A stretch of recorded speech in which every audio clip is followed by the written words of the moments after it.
Welcome to Live, Breathe Film, episode 127. You're here with Doug and Murph. Thank you for joining us. Today, we're diving into the ups and downs of the summer box office and breaking down how Doug pulled off his box office pool victory. Then we'll move right into fall and talk about The Conjuring and Demon Slayer kicking off the season for our latest box office pool. As always, a friendly reminder before we begin, if you haven't already done so, please subscribe to Live, Breathe Film wherever you listen to your favorite podcasts. We appreciate all your support. And now for our feature presentation, the summer box office recap. So, per usual, we did our box office draft for the season. Doug, you had the number 1 pick. I had the number 2 pick. I think this one was based on you winning a coin toss, which gave you the number 1 pick automatically, I believe. Yeah, I don't remember how we did it. I think that's how. I got the number 1 pick. Yeah, I think that's how it was done. I think we were both hoping we would not win the coin toss, so that we'd get the number 2 pick. That's it. Yeah, that's how that went down. It was weird. Yeah, so we changed. I knew you were going to take Jurassic Park, so I wanted you to pick that one, so I could still get my movie and be in the second, third spot. Yeah, so we changed it up for the following draft. That whoever wins the coin toss decides whether they get 1 or 2. Didn't matter because you had some weird strategies. What are you talking? Oh, for summer, yes, it did not matter. Ultimately, didn't impact anything. But we're gonna break down. We're gonna go through the actual top 20 list, but we'll start with the 2 movies that we did select and did not make the top 20. So 18 movies that we selected did make the top 20. We'll talk about how much they ultimately grossed, what number we picked it at versus where they ended up.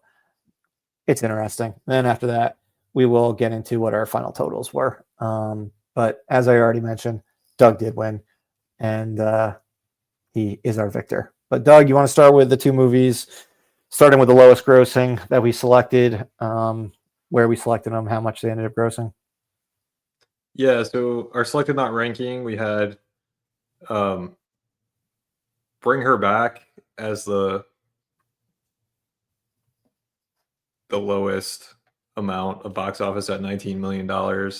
I picked it as pick number 20. So I think it was my last pick. It was the last pick total, since we both get 10 picks. I don't think I was expecting a ton from that movie. There's more in solidarity or however in support of filmmakers, the filmmakers that were making the movie. So I didn't find this one terribly shocking. It would have been nice, I guess, if there was more money there. But the other selected not ranked. Corey would have been proud of that pick. Yep. Even though the other selected. I'm sorry. Go. No, you're good. The other selected not ranked is shocking, though. To me, at least. I think probably to you as well. It was. Megan 2.0 only making $24 million. Only $5 million more than Bring Her Back. Murph, you picked that at number 11. So way higher up. Much bigger loss than you had with Bring Her Back. Don't fault you at all. I can't believe how bad this movie did, because it was a follow-up sequel to what seemed to be a pretty popular first movie, right? I mean, the first movie did pretty dang well. 95 million only 2 years ago. Yeah, so I mean, we know they changed with the formula, right? It was more of an action, tongue-in-cheek. Yeah, leaned in more to the humor, but it really went on more of the sci-fi action side than the sci-fi horror side of the original. So I'm guessing that's what maybe did it in a little bit. If they probably stuck to the same formula, maybe this would have been another $100 million movie. Both of those things were ultimately a mistake. Yeah, but yeah, completely shocked. Obviously, way more. Although I don't know that it made a difference in the draft, way more devastating for you to get this pick at number 11 versus Bring Her Back at 20. Totally. Yeah, if it was a close matchup, this would have been a major blunder on my part. Instead, it really didn't matter. It was just like a surprise. All right. So as for the top 20 itself, we've got at number 20, Smurfs, which I picked at number 18. It made $31 million. So pretty not. I mean, it did not do well. I don't know if any of the recent Smurfs movies made more. I think they all. I think they did. Yeah. Made more. All three of them made more. 45 million, This movie just looked 71 million, and under 42 million. So yeah, it's not an indicator of the box office if a movie looks bad, because there's plenty of movies that look horrible to me and they make a ton of money. Yeah. But yeah, I think this one they leaned heavier into just like all animation instead of like the live action animation. Yes, exactly. So I don't know. Which I thought, you're doing a whole a different spin, so hopefully it won't have the diminishing returns of the previous three, and it would have its own life. But no, it did not. You can only reboot something so many times, especially an old property, and it be successful. As I learned this summer, and you can talk about more in our next. Yeah, thanks for the great segue into another property that was rebooted and didn't meet studio expectations. Didn't meet Murph's expectations either. I Know What You Did Last Summer made 32 million. Murph, you picked it at number 19, so you got it pretty late. It was your last pick or second to last pick. Yeah, I mean, ultimately, I picked Smurfs, and I Know What You Did Last Summer at 18 and 19, respectively, and they ended up at 20 and 19. So, like, not like you just would have hoped the movies at that ranking would have made more money. Yes. Yeah, I mean, I didn't see this movie. I don't know. Did you see it, Murph? I did. It was bad. It seemed a little unclear of like, did they bring the full cast back?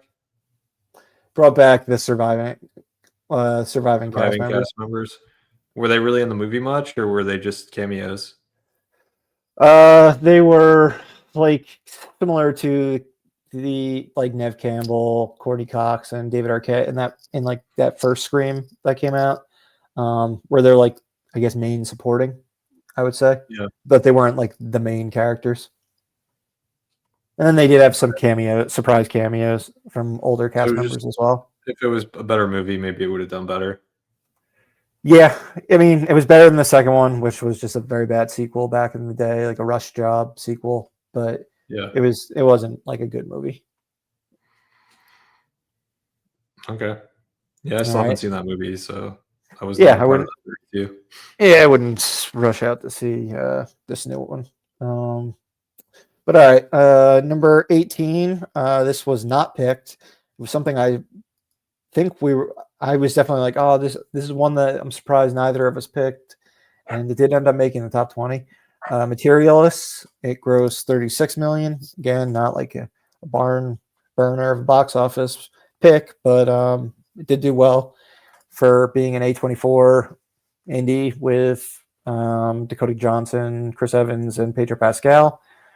I did see this one. It was marketed very different from what the actual tone of the film was. No real surprise because A24 pulls those bait and switches quite often. So it was very much not a formulaic throwback to 90s rom-coms. It was more like a romantic dramedy, I would say, than a romantic comedy.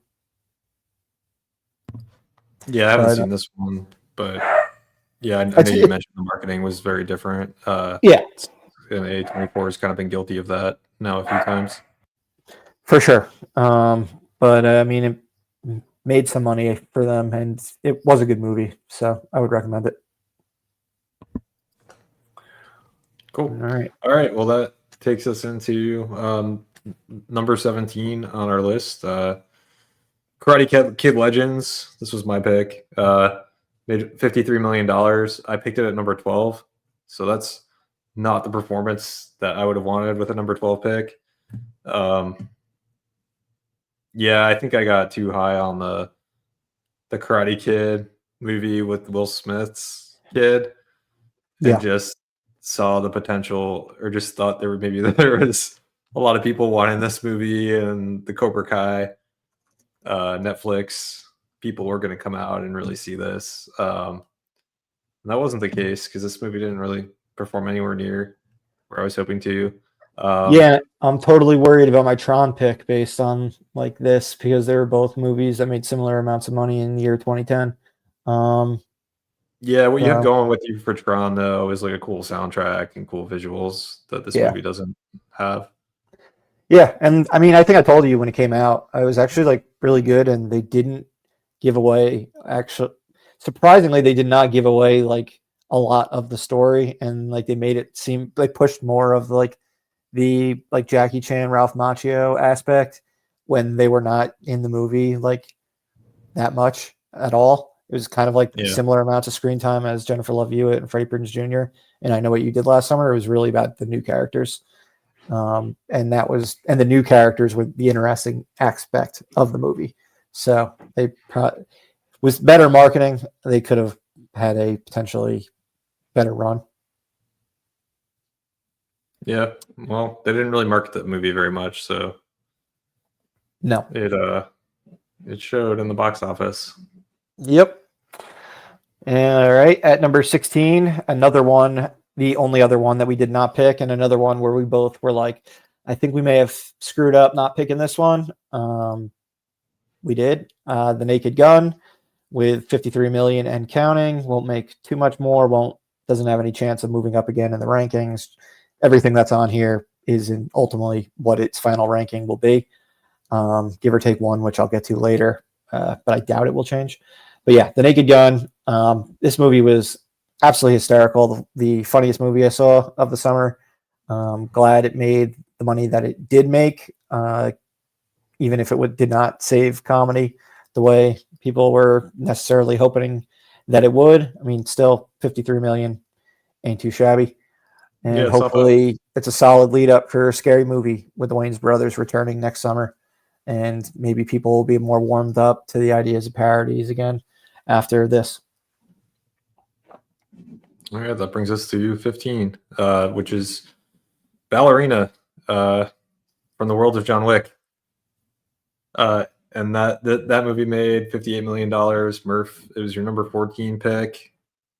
I know you were thinking this one had breakout potential just because you got Keanu Reeves back. Ana de Armas character looked like a little bit of a badass, although her box office, her ability to carry a box office as a lead actress hasn't really paid off. But this one, you have a property that seems to do well at the box office, but it's primarily driven by people wanting to see Keanu Reeves shoot people. Yeah, and I mean, he had a pretty sizable role in the third act.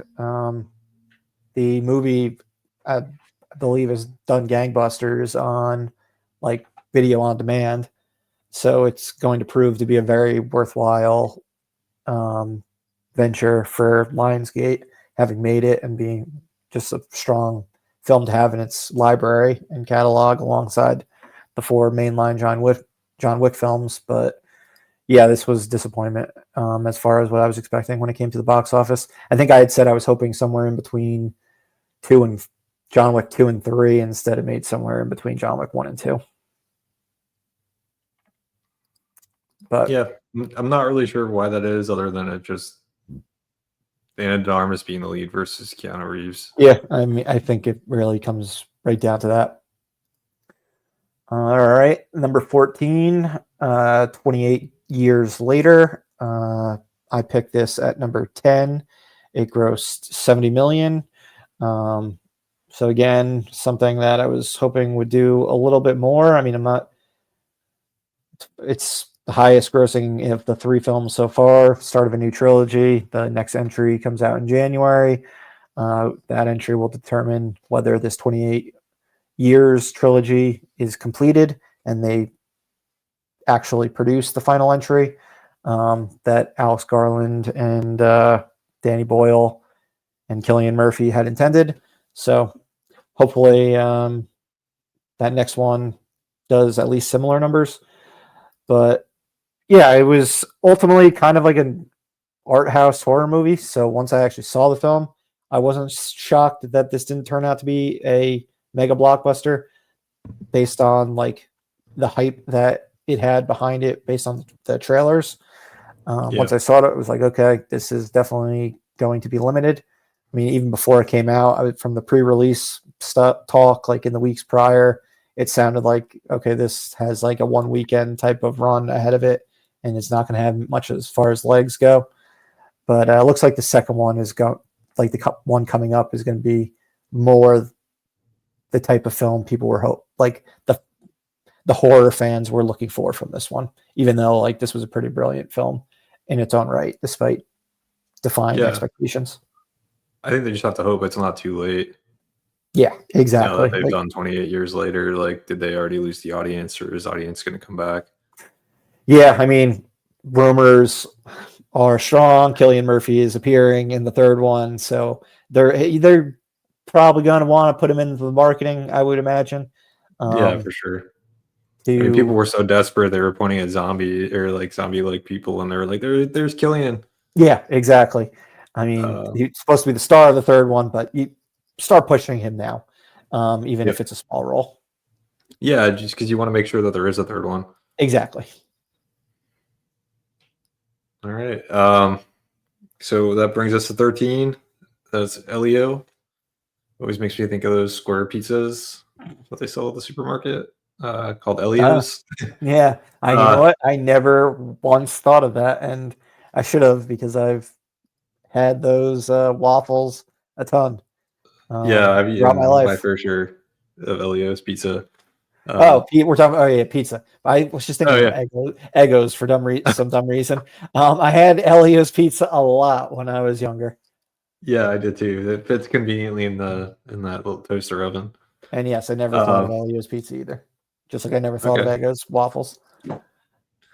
Well, now you won't be able to stop thinking about it. Yep.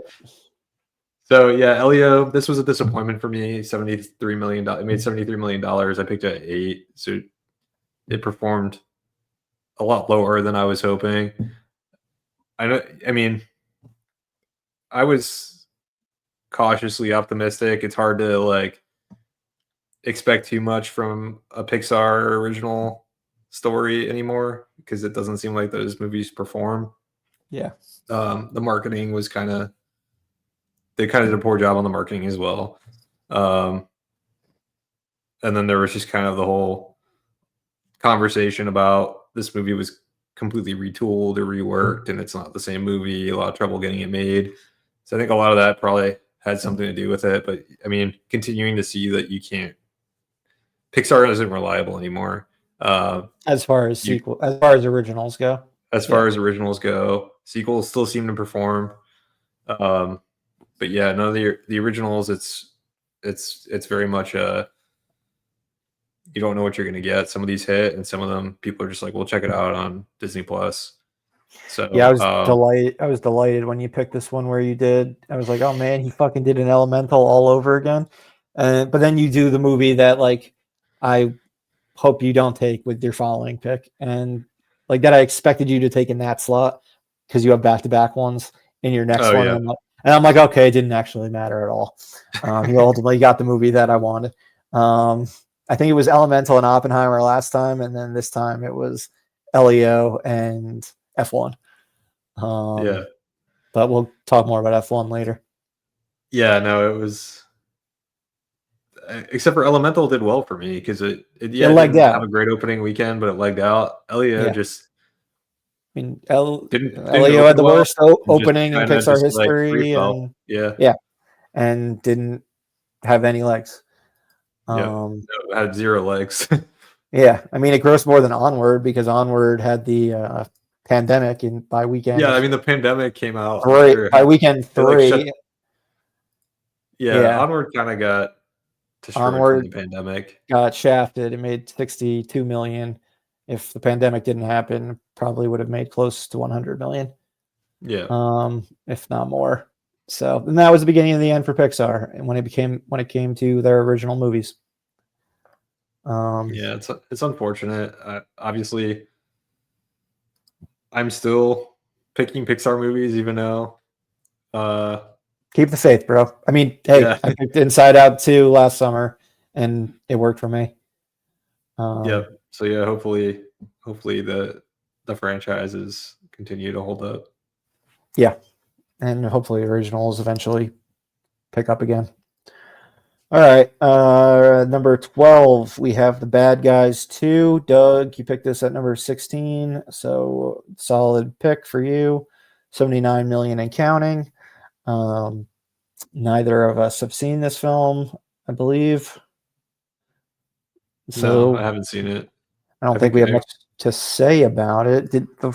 No, I mean, I don't remember what the first one did, but I'm I looking it definitely up was right hoping now. for more.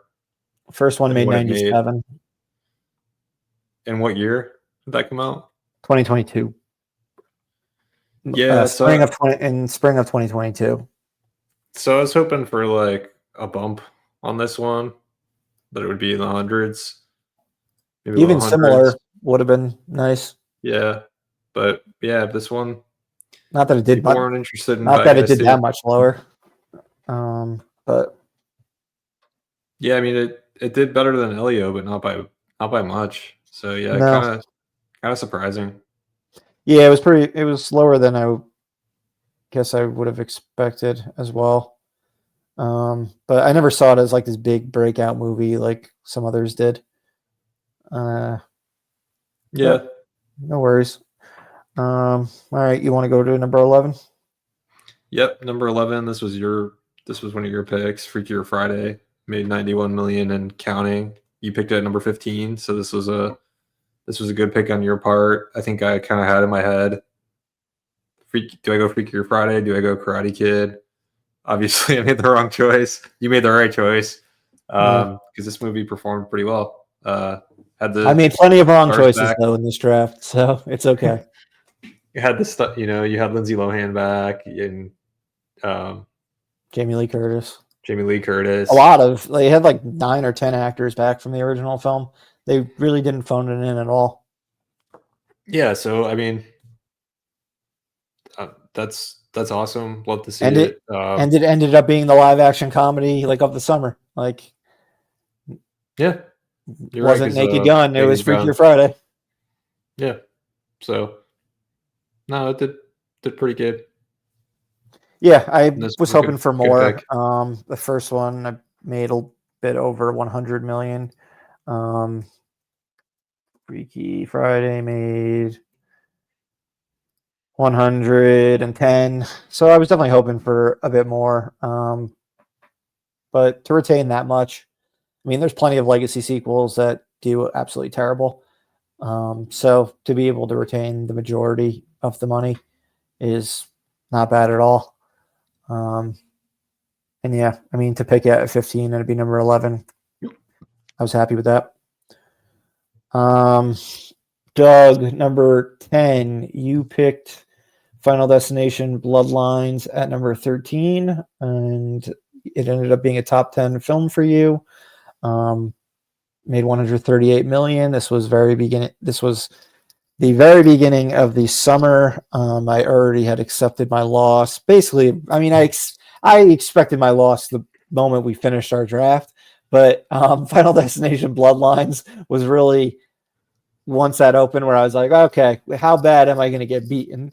And because this was a great pick from you. Yeah, I was really happy. I don't know when I had ever intended on picking it. I think I had it somewhere in my top 20. Yeah, I know you were like very surprised at where I picked it. I was.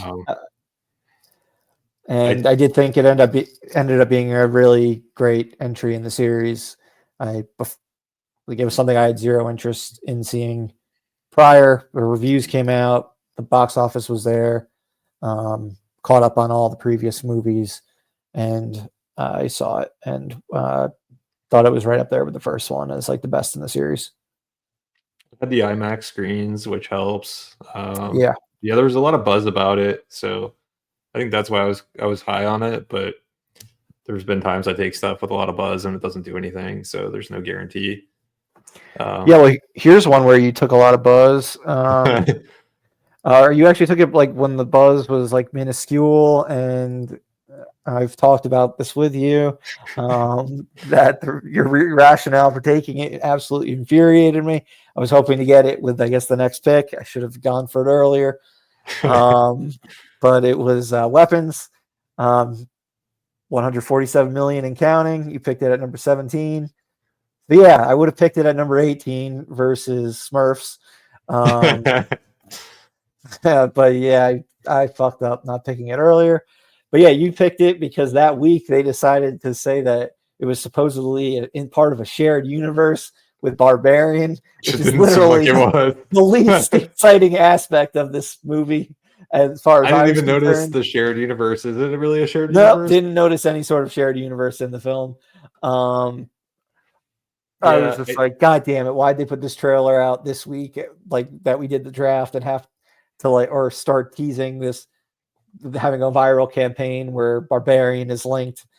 When you had said that, I was like, oh my God. But yeah, I mean, definitely like absolutely killed it. The media blitz or the media blitz, not blitz, but the conversation starting. You said maybe the trailer had dropped just before we drafted. It was right around that time, or maybe just it was after. the viral marketing had just begun, or the trailer had just come out. They had been talking about it. Obviously, Barbarian. I mean, I saw that like week one, and it was just because people were nonstop talking about it. So people were excited about Krager. Yeah. But yeah, I did not expect it to be 100. I was hoping for like 50 million, 60 million. Yeah. And I got burned so badly by Companion earlier in the year, which Krager produced and had some cool marketing. And that didn't even make the top 20 of the winter spring season. So like my feeling was, all right, I'll go later this time. I think this is going to be a hit, but I don't want to get burned like last time. And instead you come in and steal my baby. Yeah, this was the one that hurt the most for you because you like wanted this movie. Yeah, well, I still would have lost had I gotten it.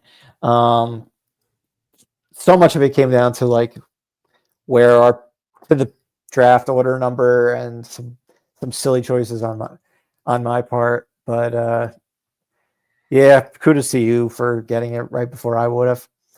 And then kudos to you for this one. It was your 1-2-3 punch that really beat me. Yeah, so this was the number 8 pick. I picked F1. Made $189 million. You haven't counting. I don't know that it's really going to make. I don't think it's going to cross Thunderbolt. Well, spoiler alert, Thunderbolts, which is at 190 million and change. Yeah, and not counting. But there's the slightest of chances that this does leapfrog Thunderbolts and end up at number 7. Yeah, so $189 million. I picked it at number 9. Very happy with how I performed. I was hoping for like a Twisters. You had the same director of Top Gun Maverick. I think the main concern when I was drafting this was Apple just hadn't had a hit. But I mean, this movie performed. I mean, it did well in domestic. People went to go see it in IMAX. Even got an IMAX re-release. And yeah, I mean, I'm very happy with how it did because I was a little worried it wasn't gonna be a hit, but it definitely had hit potential. Yeah, the draft largely came down to those 3 Warner Brothers movies at 8, 9, and 10. F1, well, an Apple film that Warner Brothers distributed, Weapons, and Final Destination Bloodlines. We were pretty confident in the top 7 movies, and it was just about the order that they'd end up being in, and then it would be what movies broke out after. I had picked 7 and 8, or I had picked 6 and 7. So it was going to come down to if you fucked up and didn't pick F1, which I thought you were going to when you took Elio. And I was like, oh, please, please, please, fingers crossed, this comes back to me. Then again, with Weapons, you got it at that late pick. where I should have jumped at the round earlier, because I was absolutely going to grab it at that final round. And then again, major kudos to you for seeing what I didn't see in Final Destination Bloodlines as far as the hype. But yeah, those three movies, I think, played a bigger factor in you winning than the other stuff that we'll get to, where again, you had advantage. You took advantage of my mistakes a bunch of times. Yeah. Yeah. No, I agree with that. I mean, it'll be fun to talk about those. Around that number. So the fact that it made around 200, honestly, is like kind of the series average. If you pretend Mission Impossible 3 didn't happen because it's so far below everything else, 200 million is kind of like where I should expect the franchise to go. So yeah, Thunderbolts, I picked at 7, won 7. Mission Impossible, picked at 6 and won 6. So, all right. Yeah. Now we're going to get into the number 5 pick, which was, I think or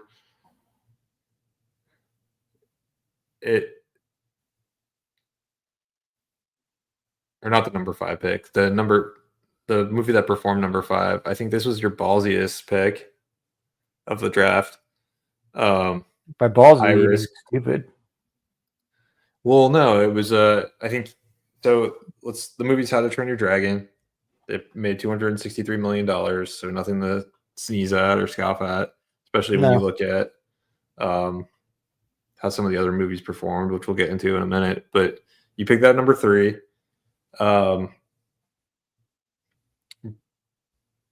Continuing to go counter superhero movies, because there was a couple of superhero movies on the board at this point. I think you've recognized that superhero movies don't perform like they used to. I think that makes you weary of them. And then I think probably the ride coming out Epic or the world in Epic Universe maybe led to this. Some of your thought? I don't know. Get it? What were you thinking? Yeah, I mean, ultimately, my thoughts are I did not really whiff this pick or my number 2 pick, because this and the movie right above, there is not much of a difference between.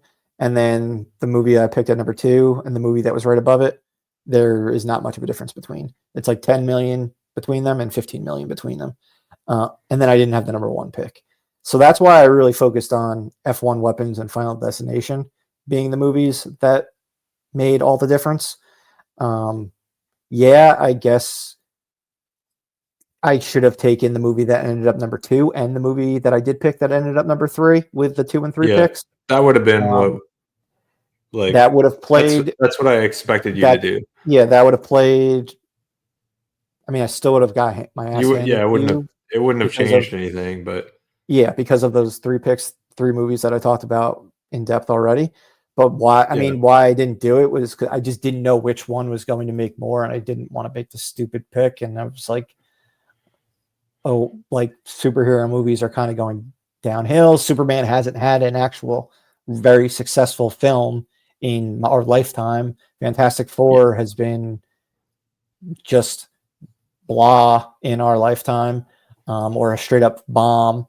Marvel Studios is on a kind of a decline. So I'm like, all right, let's go with a trusty series, which did work out. And then let's go with something that's got some potential upside. And again, it did pretty well. It did just nearly as well as one of the superhero movies. No, it wasn't a bomb. The other superhero movie did way better than I was expecting.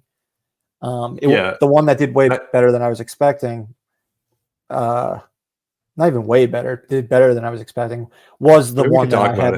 It was the one that I had ranked higher of the 2.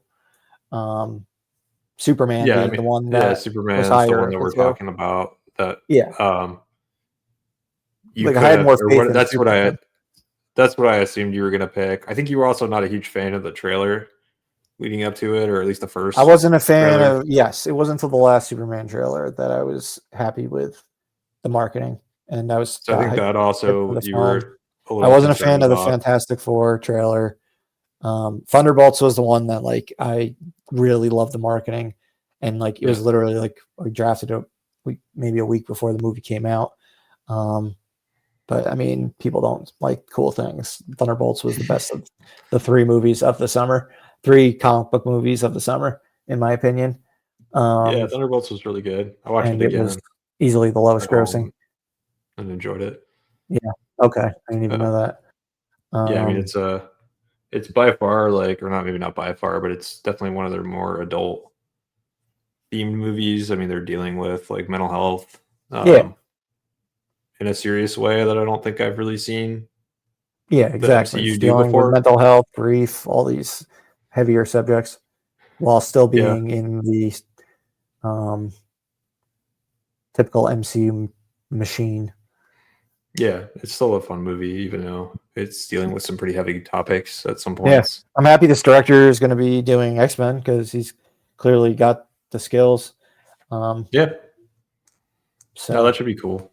yeah, but we're And I getting mean off topic. that moment where the doesn't matter. The moment where like that I'm little in right girl now. that Yeah, little girl gets vaporized or whatever, turns to black or whatever, like that seems to deliver a gasp. Anytime anyone's watching it. So for sure. pretty effective, even though they managed to bring the little girl back. Yeah. All right, so that takes us To into the number top 4, which is number 4, which turned out to coincidentally be the Fantastic Four: First Steps. Doug, you picked this at number 5, so I passed on it. Like we've said, it's at 273 and counting, which is pretty. I mean, it's not what I think Disney and Marvel Studios were hoping for after acquiring Fox and getting the rights to the Fantastic Four, along with X-Men. I mean, I think this is Deadpool and Wolverine has certainly worked out for them, but this is very this is a letdown for sure. I mean, it's hard. It's crazy to say that, but I mean, this is probably the new norm for the most part when it comes to MCU properties. They're not gonna, unless, I mean, we'll see how Avengers does. I could see Avengers being kind of breaking that mold again potentially. They Yeah, get I mean, people. Avengers is it's going to be a nostalgia fest, and that's where they've had success. Post Endgame has been their movies that have relied on nostalgia, whether it be Spider-Man: No Way Home, Deadpool and Wolverine, the Doctor Strange and the Multiverse of Madness with the cameos and stuff that it was all hyped up to have and things like that. Yeah, I mean, bringing Robert Downey Jr. back and bringing all these people back and bringing the Fox universe back, like I have to imagine that'll bring people in, but not great for like. I mean, Fantastic Four was probably going to be like a group that they wanted to be like their new tentpole, and Yeah, I mean, it didn't bomb, but it didn't do anywhere near, I think, what they were hoping. yeah, and we don't know what this Um, means for the future of X-Men. Like when you bring in a whole new cast, like is the appeal going to be there, or is it the actors? I mean, they have rebooted X-Men before, in a sense, by doing the First Class the first class series stuff. Yeah. and having new actors in there, but X-Men they seems like a they weren't stronger as property. big as the originals. And yes, your X-Men is definitely a stronger property than Fantastic Four. Fantastic Four is ultimately just like the world looks at it as like a lesser Incredibles. Like Pixar stole its Even though thunder. the Incredibles, ripped off Yeah, Fantastic Four. exactly. With the retro futuristic vibe, like everything about it. Yeah, which I They thought just that was a good. do it better. That was a good step. I thought that was a good idea. But yeah, it'll be interesting to see. But I thought that kind of at least helped give some freshness to a franchise that we've seen before. To have them in Yeah, like the it's the retro best future one world. they've done so far too. Yeah, I agree with that. So maybe the Avengers movies will bring some hype to a sequel, but otherwise, it kind of seems like the MCU they've got the fans, the diehards, and the diehards will see what they want, and then maybe there'll be a boost for some of these other ones. This got a little bit of a boost. Compared it's to like not the Thunderbolt days or Captain America: Brand New World. where every non-comic book fan was watching all of these movies. Like, I don't think that's not the case anymore. It's more just like back to the diehard fans or the comic book fans that are going out and seeing these movies, and then the average person has kind of lost interest, I think, for the most part with these properties. Yeah, next year will be big. I mean, with Spider-Man and Doomsday. I mean, Spider-Man's still Marvel's biggest character, and then Avengers is Avengers. Yeah. So, I could see those being exceptions, just because, like we talked about with Avengers, and then Spider-Man, it seems like it has a wider appeal. Yeah. Just like it's kind of like Batman. Yeah, exactly. Like Batman in 2027. Batman's in his own world. So, okay. All right. Now we're in the top three. So number three is Jurassic World Rebirth. $339 million and counting. Murph, you picked this at number 2, performed at 3, so obviously not too far off on this one. I mean, I think you and I was looking at this movie as, I mean, it was between this and Lilo and Stitch in my mind. Obviously, I picked first, so I didn't go with this movie. But I don't see a world where you don't pick this number 2. Seem like a no-brainer. Where if you didn't, I don't see a world where you don't pick this in the number 2 spot. Like, I think anyone would pick this as the number 2 movie. Well, no, my dumbass was going to pick this number 1. I'll be fully transparent. Had I had the number 1 spot, I would have been still taking this movie. Which is why I wanted you to get the number 1 spot, because I could still get Lilo and Stitch. Exactly. Because my thinking was, if I got the number 1 spot, I take Jurassic World, you take either one or both the superhero movies, and then I don't have to do that whole Sophie's Choice situation. And then I can get Lilo and Stitch and How to Train Your Dragon at that point in time. Or you do take Lilo and Stitch and one of the superhero movies. Again, I don't have to be the one who potentially looks stupid and I get the next I take the remaining superhero movie and How to Train Your Dragon. I also knew you loved How to Train Your Dragon, so I was like, oh, maybe he would pick How to Train Your Dragon versus Lilo and Stitch. Thought way too many options, not the correct one. So, whatever. I'm not upset with what Jurassic World did. It did very well. It did very well at the box office. To pick a 2 and to be the number 3 movie and only make $15 million less than the number 2 movie, not bad at all. I mean, I had back-to-back picks, so you could even say I picked it number 3 if you wanted to. But then I would look dumb, because then that would mean I picked How to Train Your Dragon at number 2. Ultimately it did. This is about where I expected Jurassic World to make. It was a safe pick. No, if you picked Lilo and Stitch 1, I would have picked Jurassic World 2. Okay, there you go. Because I thought that was the obvious one. I thought it was a little harder, like you said, between Superman and Fantastic Four. I had Superman with the edge, but I wasn't sure. I wasn't entirely confident that was right. Yeah. I had Superman and Fantastic Four ranked 4 and 5 on my list originally. I was really happy when you took How to Train Your Dragon, because I didn't have to choose. I was able to just get both of them. I mean, I ultimately kind of made that easy for you. I did like a Corey kind of mistake where you ultimately get to get 2 movies and the 2 I wanted, and not have to figure out which one. Exactly. I kind of put you in this situation that I didn't. I put you in the situation that I ultimately would have, I guess, liked to have been in if it was just later on.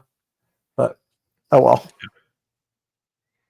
All right, and then our number 2, Murph.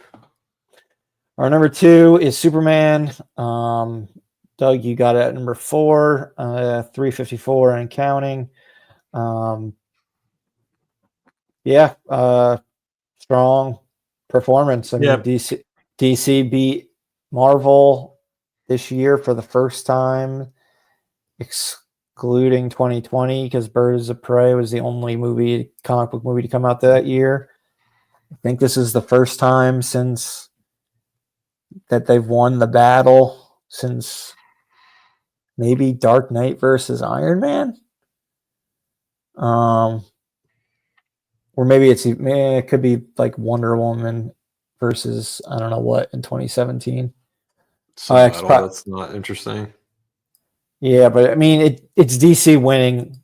It's DC launching a new universe and having a success story from it, which is pretty big to see.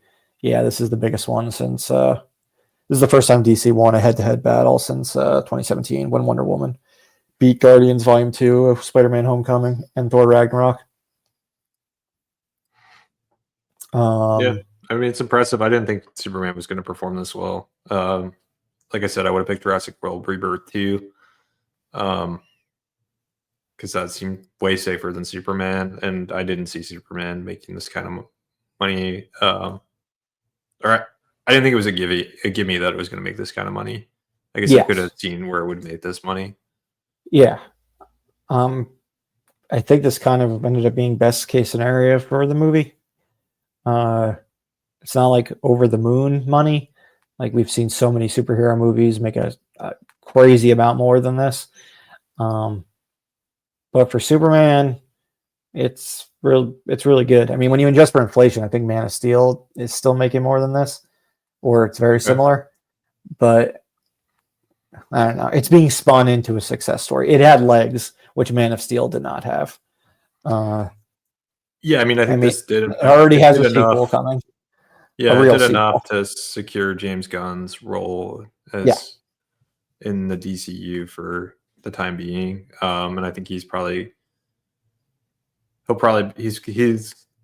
rope that probably felt tight, or the leash that probably felt tight. Probably loosened up a little bit. He's probably got a little bit more room now. I think a lot of people were like, Superman's kind of make or break for the James Gunn universe. I don't know if that was really true, but it definitely wouldn't have been helpful if this movie didn't perform well. It wouldn't have been helpful, and for the movie, it also had a lot less, I guess, on its shoulders because of all the hits that Warner Brothers has had since Minecraft. Between Minecraft, Sinners, Final Destination, and F1, they were having such a run where this movie was no longer the make or break movie for the studio or Marvel Studios. Like they could have had I think it could have done worse and James Gunn would have been okay, just because it's like, okay, well, we've had so many other areas of success. We can fix this still.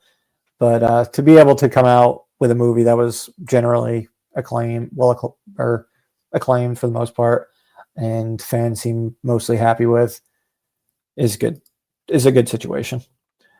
But yeah, Man of Steel did make a bunch more with when adjusted for inflation. Okay. So good to know. Yep. All right. Take it. We have some. That takes us to the number one movie of the summer. Which, if you've been paying attention, you 100% know which movie this is, but it's Lilo and Stitch. People love their Disney cartoon live action remakes. Unless this movie performs. Unless it's Snow White or like Little Mermaid, or a bunch of the older movies. But this one, performed well. Disney, I'm sure, was happy. I think there's getting a sequel, but it did $424 million and counting. Not sure how much is really coming in. The counting is basically nothing at this point. Maybe it'll go up on to Disney Plus, I think. Maybe I'll go to 425 at best. But I picked it one. It performed one. We already kind of talked about that. You and I had a different view of what was one. But I don't think we were far off in between the 1-2 slot. No, and I mean, pretty crazy when you think about it. Like, all right, so yeah, you got this at number one, and I would have taken Jurassic World. I mean, it was only like 90 million, like 85 million between the two. Like, it wasn't like anything like overwhelmingly dominated this summer. No, it's not like you mentioned Inside Out too. Like that movie just blew everything away. Well, no, it didn't. Deadpool and Wolverine, they made like basically the same. It's just your box office got halved based on the pool. You got halved like Dewey Cox's brother. Yeah. Oh, man. But yes, there are other examples of movies that just like absolute, like Top Gun Maverick. It made like twice as much as the next movie. Yeah, and like you said, because of the halving, it made it blow with Deadpool and Wolverine, which we had agreed to before the draft. I mean, it just didn't perform as well. I think we did the math and it didn't wind up making it different for the draft anyway, because you still would have won that draft. But yeah, I mean, it's no, you would have won that. You would have won that draft. What I have? I will pull up the record. You don't want to know? Let's just assume you would have won. Didn't matter because that would have changed the order of the draft anyway. Because you likely would have. It would have. Yes, it would have. It would have changed the draft exactly. Because we all went into it knowing that movie was halved. The whole draft would have been different, but let's say the whole draft wasn't different. You would have won. Okay. Not by much. It was close. It was a close one. But yeah, I mean, that I guess does a good job of highlighting, and hopefully we'll get into it with our summer draft, but get into like, we struggle sometimes with just trying to figure out like what the appropriate handicap is. Yeah. To deal with some of these movies that we all know or have a very strong suspicion are going to perform better than some of the other movies. So this one thankfully didn't really have to do one, and I'm glad we didn't because. So yeah, it would have been completely unnecessary. Yeah, and nothing was that crazy apart. Yeah, and I think we finally came up with a good handicap, like probably our best handicap ever for the upcoming one. You say that, but Well, I mean, ultimately we'll see how things go, but right now I think it's the best handicap we've come up with. Maybe. But yeah, no, kudos for you for seeing Lilo and Stitch for the hit it was. Yeah, it was an interesting summer at the box office for sure. Yeah, I was really happy with this one. The quality was there for the most part, I would say. Yep. Yeah, it was a pretty good summer. Nothing like blew the roof off. No, definitely wasn't like Barbenheimer or anything, but as far as quality is concerned, but still a decent summer. Made up of we're looking at like the movies on this list. I haven't seen all of them, but the ones I've seen I've enjoyed. Yeah. Yeah, no, I saw Lilo and Stitch. I enjoyed that. I like Superman more than you did. You like Fantastic Four more than I did. I don't think you saw Jurassic World. I know you liked How to Train Your Dragon more than I did. I don't think you've seen Mission Impossible. It seemed like we both liked Thunderbolts and F1 and Weapons. Weapons was good. Haven't seen Final Destination. It starts to get into like I haven't seen the movies. Yeah, but so bring her back, which you'll catch up on a bunch of these throughout the year, like you usually do. Yeah, no, now that things like hit streaming and whatnot, but yeah, no, it was a fun summer. Yeah, I mean, I think. Yeah, I mean, it didn't take till wasn't until around Fantastic Four came out that it was like, all right, it's definitely over now. But yeah, as for final totals, while all these numbers that we've previously been talking about were through this most recent weekend, I think it was September 14th. Yeah, through September 14th. As far as the numbers are about to talk about, that just through Labor Day, since that's when we were counting. That's when the box office season technically ended, and you were a clear winner. So through September 1st, I had 1.29 billion. It has since exceeded to 1.3 something, I believe, with my 10 movies, which again, Thunderbolts, Mission Impossible, Ballerina, How to Train Your Dragon, 28 Years Later, Megan 2.0, Jurassic World Rebirth, I Know What You Did Last Summer, Smurfs, and Freakier Friday. And Doug, you solidly beat me with 1.72 billion.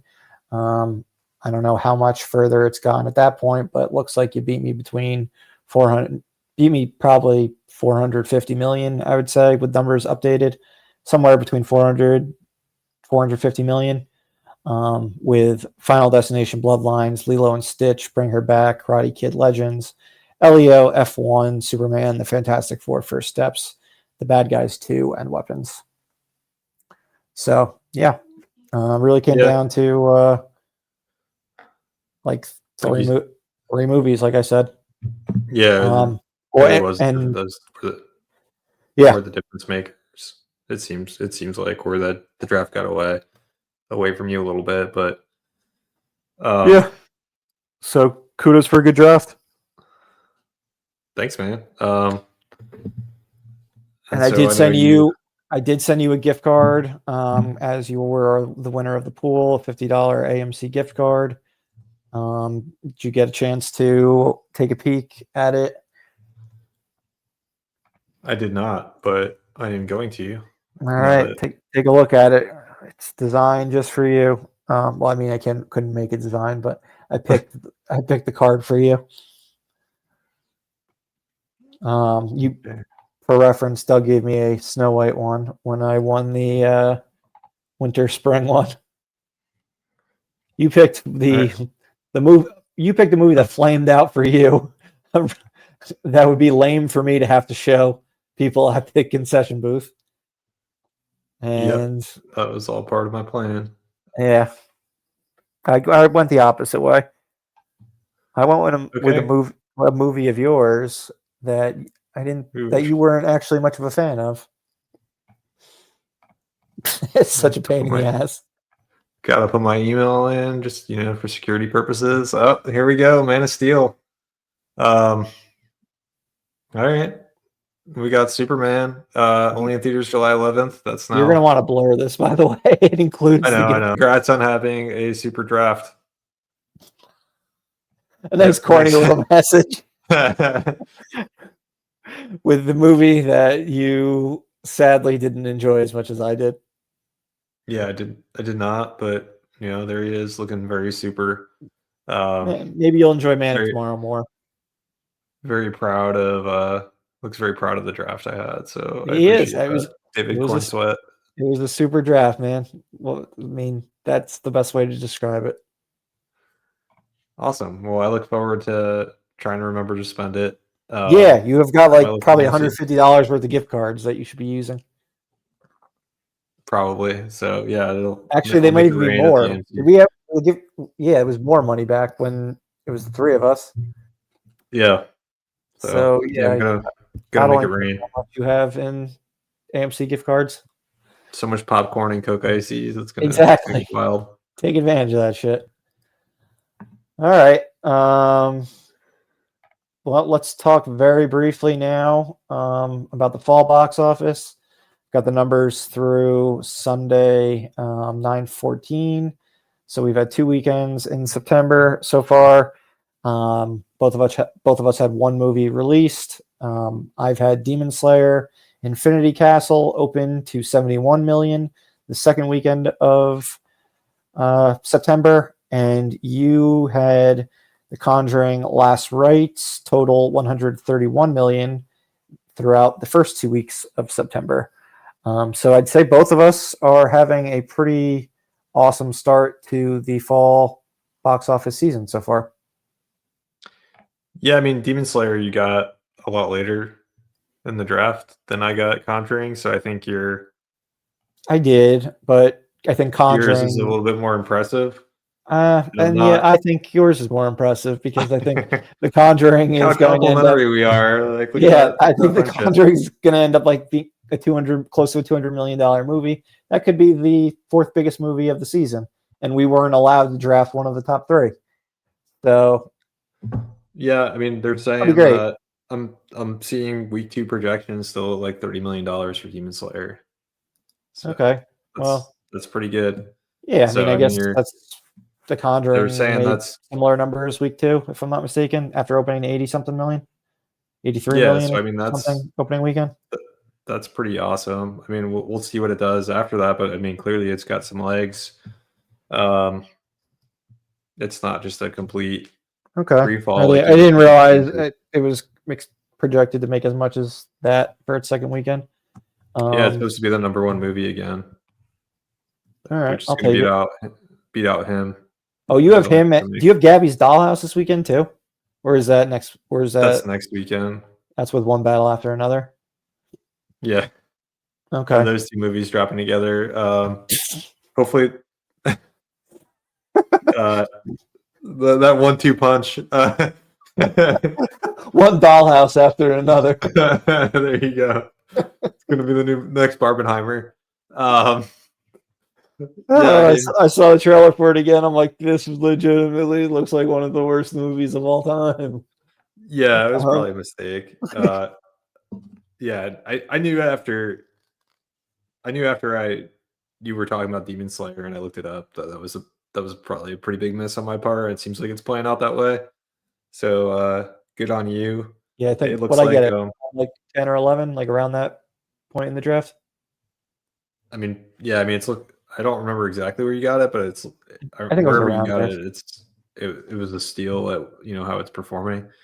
But yeah, I mean, like I said, it's supposed to him's opening up this weekend. Him's only supposed to come in around 20. I mean, we'll see how that plays out. Then you got Demon Hunter and like 30 plus. So I mean, that's it. Not great in your second week beating out my movie in its first week. So we'll see.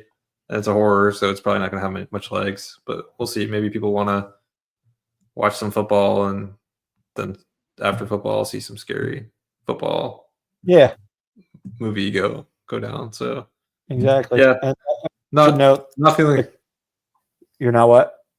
I was just gonna say I'm not feeling super great about the draft already. I'm feeling a little better after Demon Slayer opened because I was pretty nervous after the Conjuring opened, and I was very nervous that Anaconda, which I drafted, was not even going to be released. But thankfully, a trailer dropped today. Yesterday, they finally started the promotion campaign for it with some first look photos and stuff like that. So this week I'm was starting to feel like I'm gonna get my ass kicked. Is kind of the feeling I've got at the moment. Just looking at your list, looking at the fact that Anaconda is in fact coming out. Demon Slayer performed really well, and you still have a ton of good probably will be strong movies coming out. So I need like all the horror fans and all the indie movie lovers to come out in droves and see my movies. I mean, we should know Warner Brothers again continuing their banger run with The Conjuring, Last Rites, and you do have.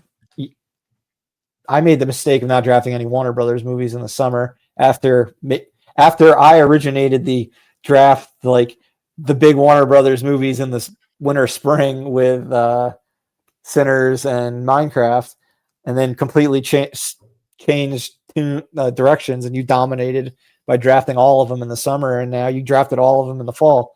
So, I mean, maybe you're going to have another big hit in one battle after another as well. We'll see. I'm liking that. Like I saw, I think IGN gave it a 10 out of 10. And the reviews are fantastic. I'm not reading any of them. I'm seeing like very brief like things, and it just sounds like it's going to have like word of mouth and a lot of buzz around it when it opens. It's just about whether it actually pans out. I guess Mickey 17 was their only bomb this year. Warner Brothers. I keep forgetting about Mickey 17. Man, I tried to watch that movie after it came out on streaming, and I was like, "This is a hard watch." Yeah, but yeah, that was the Warner Bros. Movie you drafted in winter spring. But yeah, we'll see what happens. You never know, honestly. Yeah, it's still early. Yeah, but I don't have another movie to talk about this month, so we'll get back to my stuff in October, and then yeah, you have 3 more movies this month, so things should look very different by our next episode. Yeah. Anything else? No. looking forward to seeing how this shakes out and continuing to project that I'm gonna get my ass kicked this fall. And No, the we very revenge of the Murph. yeah. I'm trying to pull out this grudge match win for the year. We'll see what happens. But all right, that's a wrap. That's a wrap for today. This has been Doug and Murph at Live Breathe Film signing off.